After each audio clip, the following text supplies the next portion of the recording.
Hey everyone, welcome back to another episode of Red Donkey Projections. I'm Lucas, and unfortunately, Eric will be out this week, so I'll be going solo and making videos by myself this week. So today, I'll be taking a look at the California recall election happening at the end of the year this year. And you might be wondering, didn't you make this video last month? The answer is yes, but we are revisiting this because last video we told you guys, there was no chance of Gavin Newsom getting unseated. Well, as always, politics has changed very quickly, and I'll be taking a look at this because it does look like it is tightening up at least slightly. And with that being said, let's get right into it. So I'll do a brief overview again of what exactly is happening. So essentially, some Republicans, potentially a small number of Democrats, want to recall Gavin Newsom, maybe for his COVID-19 response and what some people view as being hypocritic.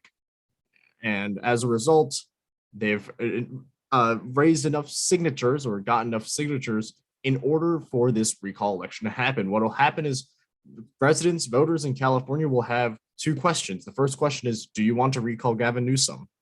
If 50% or more of the people vote yes, Gavin Newsom will no longer be the governor. And this brings us to the second question, which is, who do you want to be the replacement candidate? And you've got a long list of different replacement candidates, Republicans, and even a couple Democrats.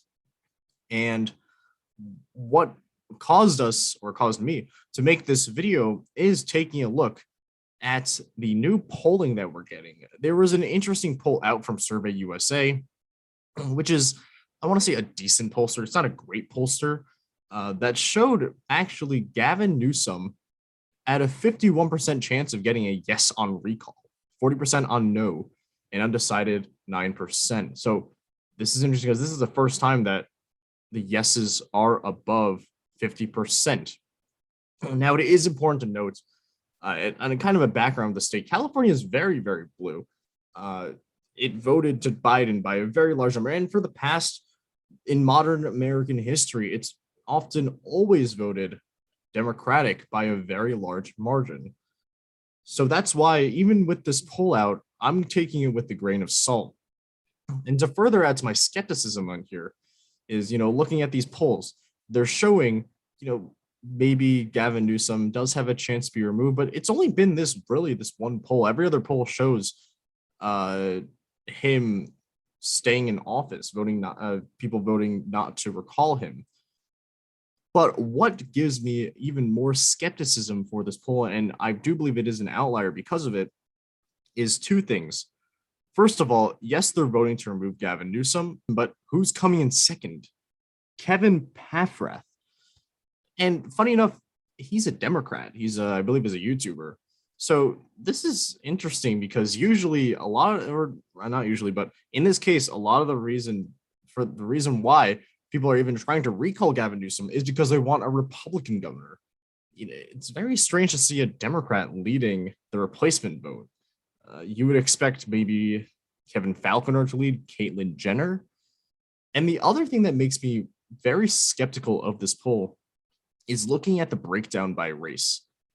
47% of Hispanics, according to this poll, want to remove Gavin Newsom. On the other hand, 41% vote no.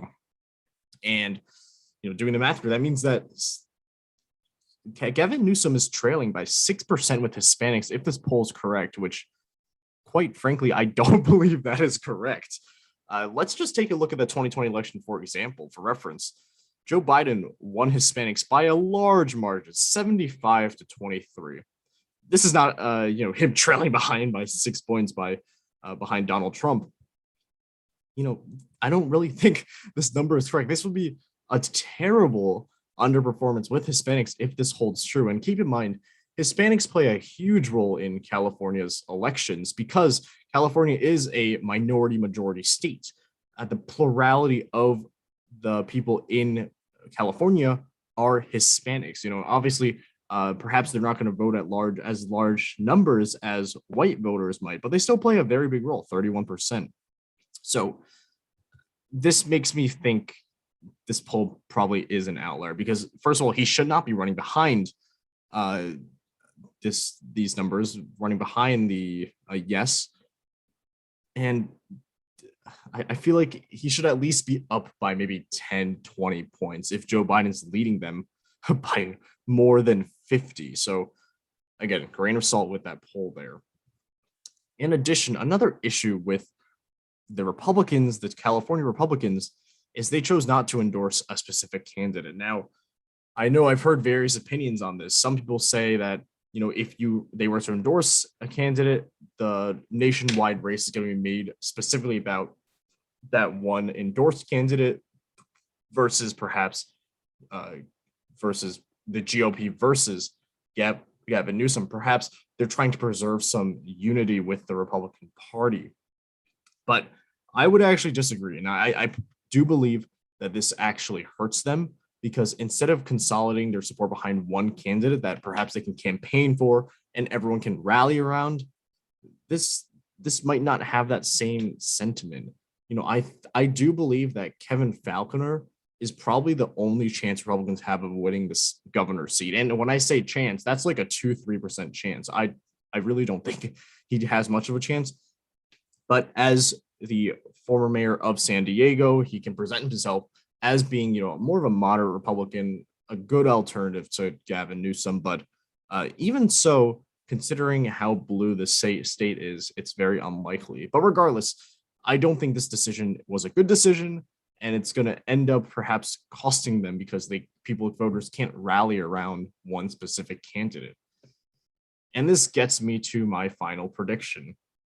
So yes, I do believe this race is definitely narrowing up compared to what we thought of it before.